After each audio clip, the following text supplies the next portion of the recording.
My guest today is Dr. Charles Cudjoe. He's the Chief Medical Director of Chasel Hospital in Kaduna, which was founded in 1982. He's also the founder and president of the Byron Institute, named after his beloved grandfather. He backed his medical degree from Athens University Medical School, Athens in Greece. He did his internship at the University College Hospital, UCH in Ibadan. His specialist residency in surgery started at the Ahmadu Bello University Teaching Hospital in Kaduna and continued at the Royal College of Surgeons of England in London and the Royal College of Surgeons of Edinburgh, Scotland. While in Scotland, he was on the cardiothoracic team of Professor Cameron at the Edinburgh Royal Infirmary, conducting open-heart surgeries, amongst others. Dr. Cudjoe's further studies in medicine have included healthcare in developing countries, management methods for international health, as well as Masters in Public Health, MPH from Boston University School of Public Health, USA, where he was an Atlas Fellow sponsored by the United States Agency for International Development, USAID. From 1996 to 1999, he was a postdoctoral research fellow at the Harvard University Mind-Body Medical Institute in Boston, Massachusetts, working with Professor Herbert Benson, where he acquired extensive knowledge in stress management, mind, body, and behavioral medicine. He was the first recipient of the Daniel G. H. Holbrook Research Fellowship in Behavioral Medicine at Harvard University.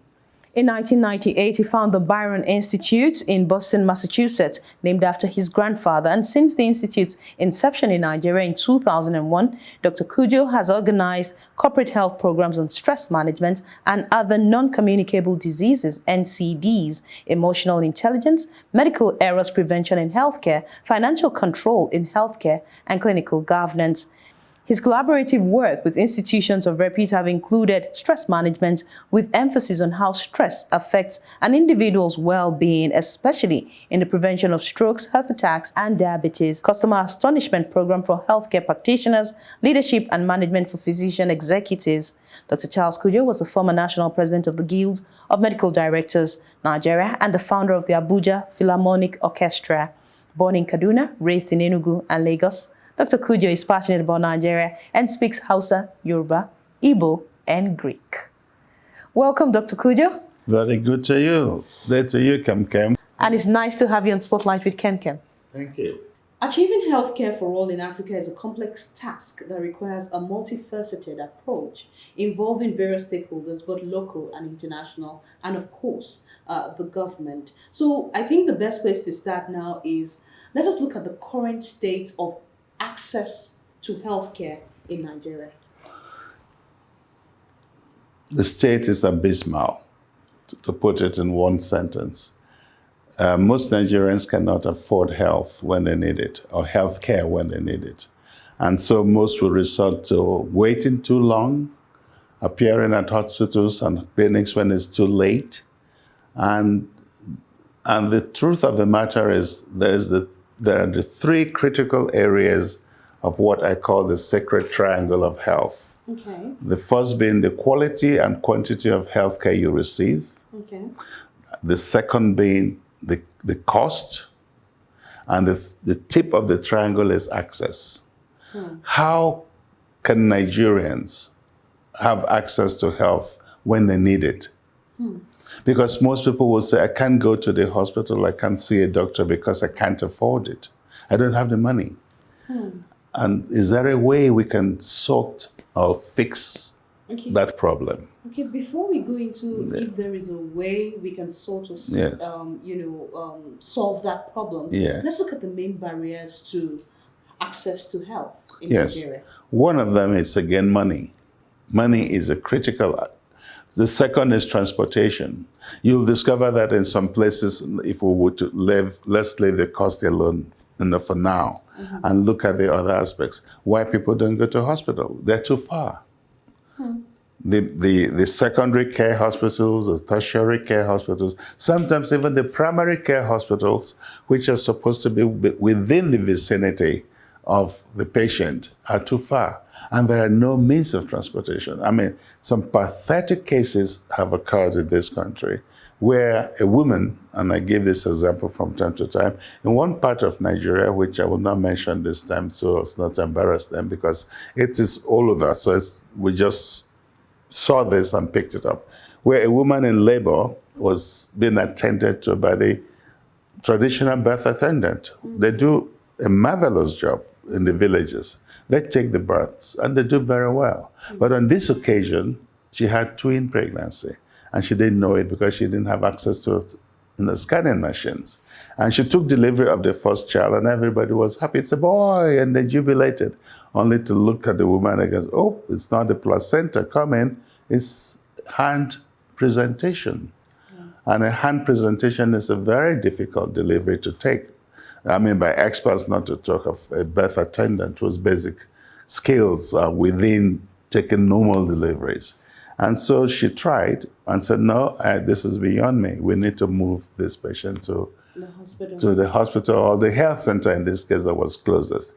And indeed, they decided to do that. But there was a problem with that. There was no transport, just like you said. So one of the other barriers to access to healthcare is they use the husband's bicycle to move a woman in labor with a second child. And got to the health center. He was a young doctor, National Youth Service doctor at in a village. And I said, no, I can't handle this here.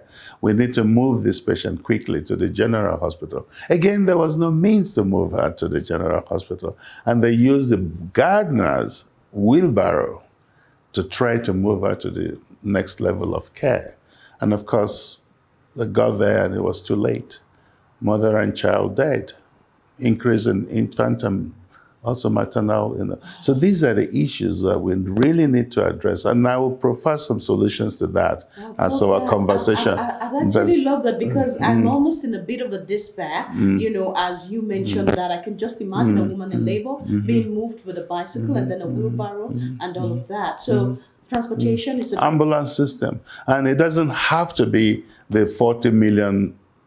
It doesn't have to be the big ambulance. These are villages. All they need is a transport medium to move the patient to the next level of care. And we've designed KemKem ambulance.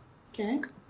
Who's we? We, well, myself and my friends. Okay. I sat with them, and we didn't even know it that one of the hospitals in Lagos, military hospital, next to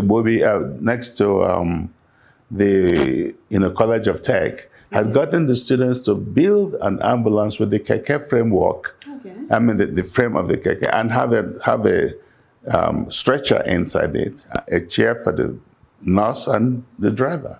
That's all you need to move that patient. If that village had that, they could have moved up promptly to the tertiary or even secondary level of care.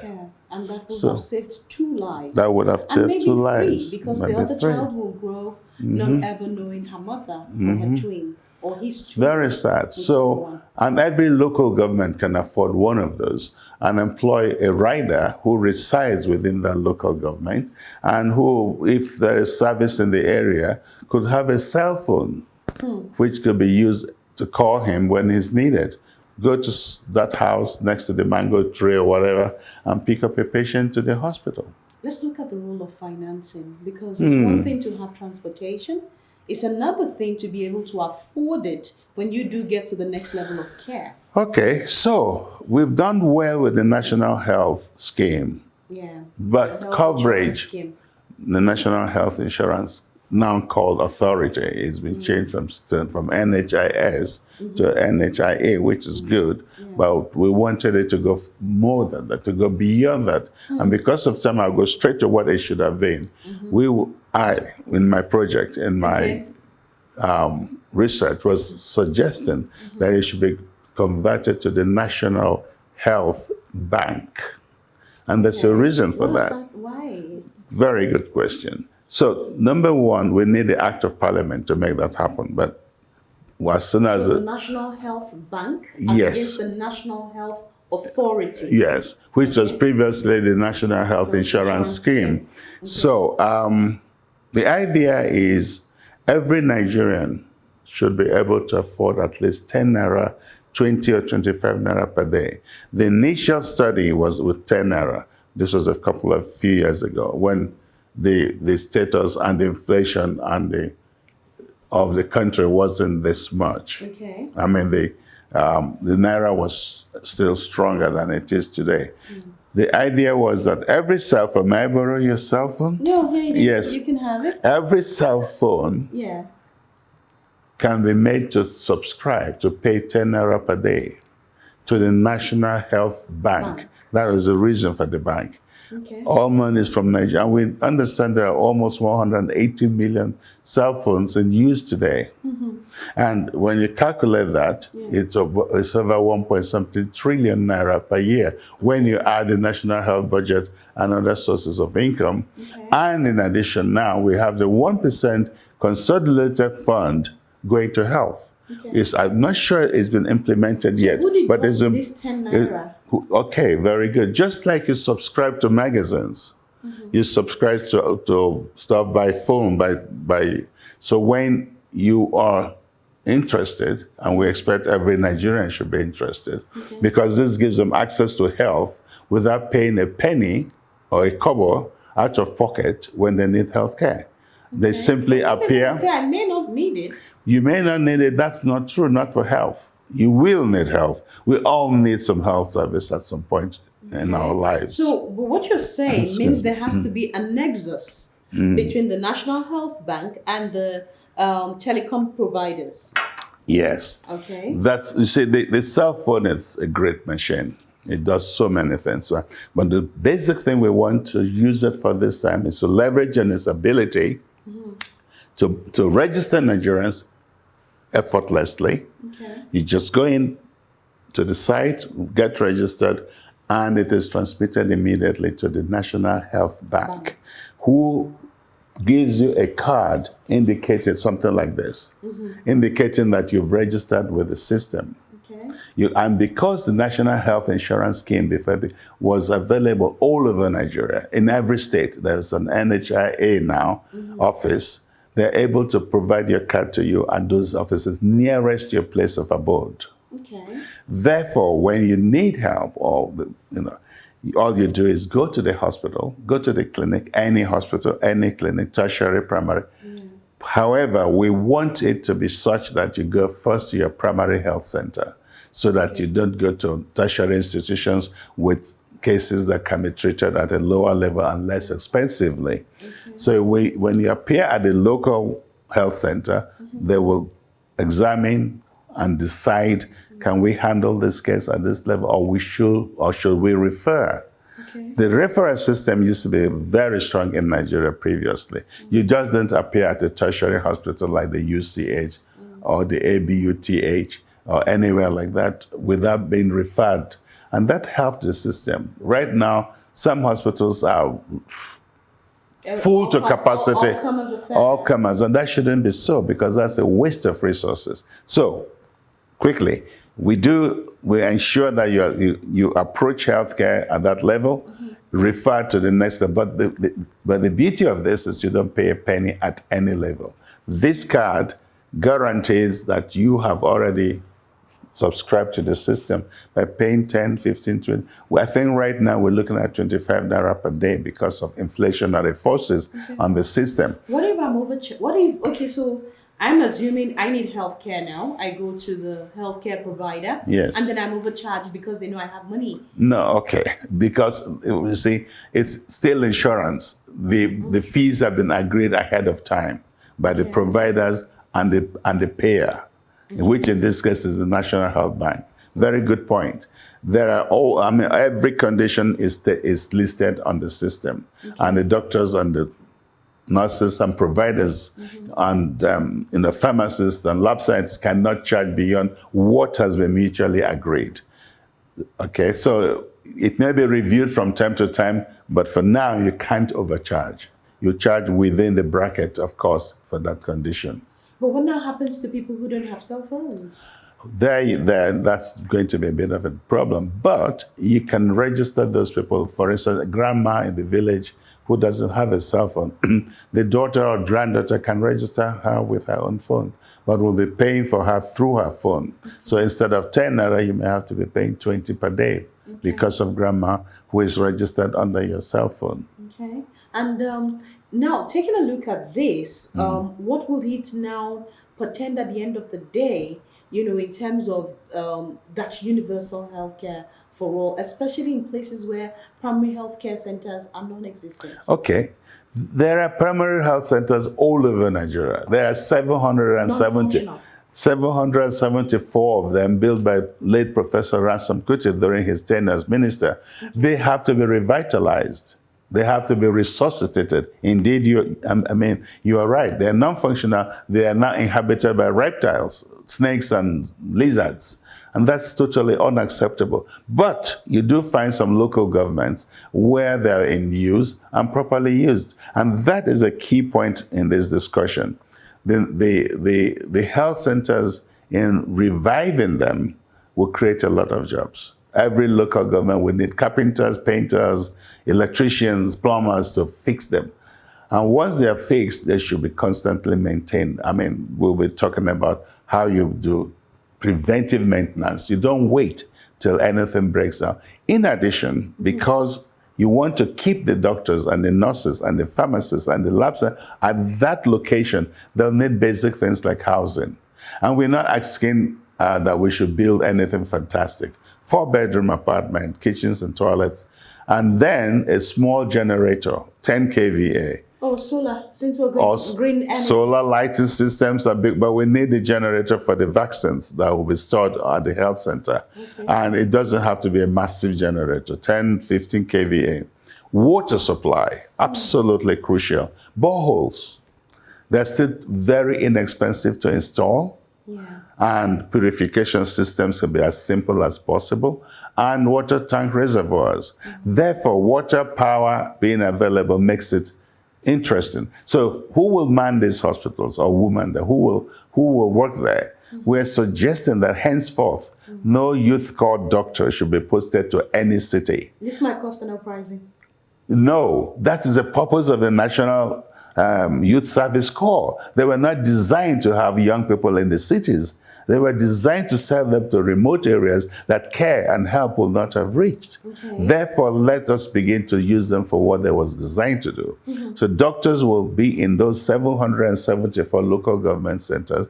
When those have been manned, then the others, the rest, the other doctors can now be posted anywhere. But first, we must provide doctors for those areas, because that's where the local people are, who most of the time need more help than you and I. And now the nurses too are doing BSs. They are being sent for youth service. Yes. They also will serve in those health centers. Pharmacists, now, lab scientists. I want to take us back to the National Health Insurance Bank. No, it's not. It was a scheme. Okay, so National Health Insurance Bank Scheme. Yes. And then now we have the National Health Insurance Authority, NHIA. And now you have said it will be, judging by your almost 50 years practice as a medical Keep doctor. reminding the world that Methuselah. No, I'm not. I'm just saying. That's okay. Just kidding. Judging by the number of years you have worked in the health sector, yes. You have suggested that it be the National Health Bank instead, so that monies from the funds are taken into this bank and are stored for later use by continuous use. For continuous use for people who have subscribed. Is there any country in the world that has done this? Well, I cannot with certainty say so, but I know there are options around the world, and so we probably might be the first, and what's wrong with that? That's a unique idea. It's a unique idea. From Dr. Charles Cudjoe. That's correct. That to make health accessible to all Nigerians. Yes. We use the phone system. Yes. But then I'm thinking, what if someone tries to game the system? Oh, good question. So, like this, for instance, this is going to be your payment instrument. That is green, because that's like a green card. Green, white, and green. Yes, green card, exactly. Yes. to health. Yeah. This card gives you access to any hospital. Once you appear and present it, no questions asked about payment, because they know they'll be paid at the point of service, POS. So when you're done, on your way out, you present this at the reception, and they said, I'm done. And they will ask you, are you happy? Were you satisfied today? Because you now have the power of payment. You are now a customer who is deserving of respect. Wow. And so you say, yes, I'm happy. Okay, thank you, ma'am. And they put it in their POS machine, and you input your PIN, and the hospital is paid. Instantly. Now, instantly. Okay. Also, this card, I'll come to the question you asked about fraud, which is what it is. This card also acts as your medical records card. When you appear at that hospital, in the past, the doctor will ask, what was happening? Who saw you last? What medication? Very few people know what medication. They say one green, one purple pill, one capsule, water. They couldn't tell. Now, with this, the doctor will put it with into this idea that you're well, with this, yes, with this idea, and this card, with the card, the NHB, if yes, the Parliament decide to look into that, yes, and the Parliament approves it, to become, to have the National Health Bank, yes, then this becomes your medical record card as well as a payment instrument. Wow. So as medical records card, the doctor puts it there and sees your previous treatment, your previous examination, your X-rays.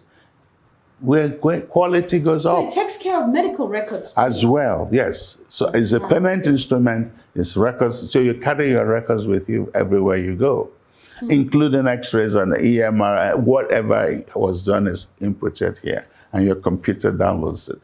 Now, the question you asked, how do we prevent people from gaming the system? From gaming the system. That is where artificial intelligence comes in. AI. Cudjoe, what are you doing with artificial intelligence? You're not meant to sell, I know, but the backbone of the system is going to be based on computers. And artificial intelligence is becoming the key to all of this. They now can do so much. So how do we prevent fraud? A doctor who now discovers we have trillions in the bank, because it's going to be trillions, says, I want to game the system. Is that what you use? Yes. Yeah. Game the system. Yes. You want to perpetrate fraud. Exactly. So what does he do? He previously saw 2 patients, for instance, for CS, cesarean sections. And suddenly he's seeing 4 a week, 5 a week. And suddenly that is happening. The system will pick it up. This facility, this doctor was seeing 2 or 4 patients. Now he's seen so many. It flags the system and says something is wrong. Just like your bank will say insufficient funds without you doing anything. And so insufficient funds is from the artificial intelligence system of the bank that tells them what is going on with every single customer. This system tells you what is going on with every single patient. And this can also be money available for government to use for building, like you do with the National Pension Fund. I will tell you, it's so much money. In fact, when we finished the calculations with the new numbers, it was almost 6 trillion naira for health. Wow. And if we can persuade the telecom chaps that are making trillions of profit to just donate 2 to 3 trillion to the health bank, we have enough for everything, including building new hospitals, including loans to pharmacists and doctors who want to build hospitals at single digits, not more than 5%, tenure not less than 15 years, because this is health. But when we spoke earlier, you spoke about the 774 primary health care. So this also takes care of... To revamp them, yes. This is the funding. It also takes care of private. Yes. Oh, no, hospitals. You see, we can't do without the private sector. Private doctors still handle up to 60% of the healthcare needs of Nigerians. Government hospitals are not able to cover all. So the private sector must come in fully. Okay, so if you had the opportunity to speak with the new president, President Bola Ahmed Tinubu, with regards to this, what would you say in, espousing more on what you have said? I will share with him what I've shared with you up to this point. Okay. And I'll say if he wants us to do a test run, choose any state, a model, and let's see how it goes. Are you looking at any point in time because if you say that this particular idea has not been, it hasn't been done in any other country, it means it must be very unique to you. It's your idea. Thank you. Are you looking at... is it trademarking or what do they call it now? The idea. Intellectual property. Intellectual property. Let's do it first. I will look into that, but let it start moving. But yes, it's a good idea. And to patent it. Okay, Yes. so patent it. Yes, that's the word I was looking for. Yes, yes. Dr. Charles Cudjoe, it's been amazing speaking with you. We do hope that more people can buy into this unique idea, especially because if money has to leave my phone every day, 10 naira, 20 naira, I probably would not feel it. And when I do need to have health care, I would not have to be running helter skelter, and I would get the things. Yes. things One thing I need to tell you before we go, we're running out of time. Absolutely. Yes. I was trying to clarify the fraud aspect. Yes. That the AI will pick up the doctor who is now doing more than he was previously doing, and then humans, inspectorate division will visit the hospital and ensure that indeed, and verify that he was actually seeing many more patients than he was previously doing. If that is not so, we visit the women who were supposedly delivered by CS, and they said, I had my last baby 5 years ago.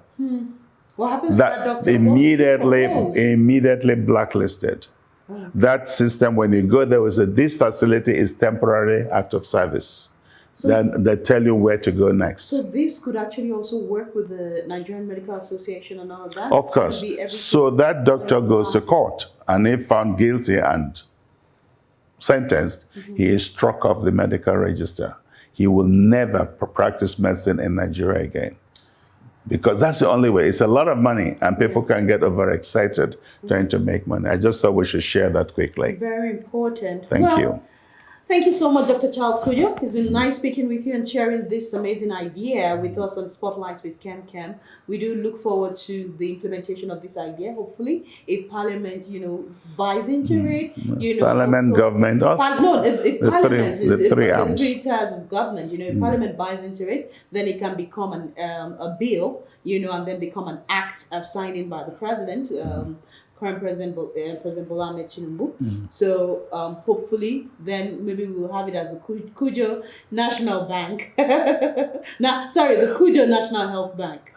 That's National Health Bank. National will be fine. Health Bank will be fine. Thank you so much. And Thank you. Look forward to speaking with you again on Spotlight with KemKem. I do know that you're very passionate about alternative medicine, and it would be nice to see a medical doctor who's a practicing medical doctor but also appreciates alternative medicine. Complementary and alternative. Okay, complementary and alternative medicine. But that will be on another episode of Spotlight with KemKem.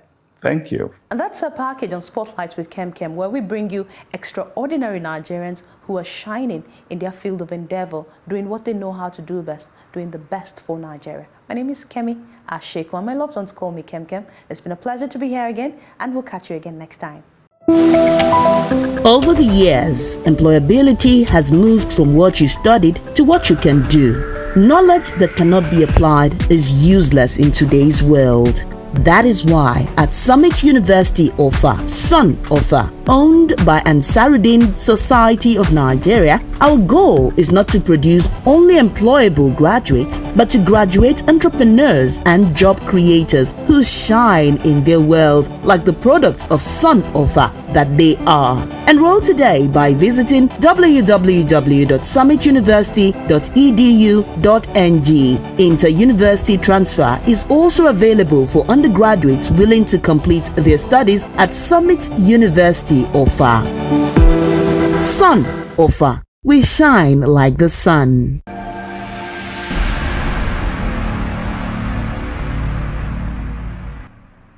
Healthcare is my passion. I didn't read medicine for money. I didn't read medicine to answer doctor. I read medicine for humanitarian reasons. I used to join my dad back in the day. He's a missionary.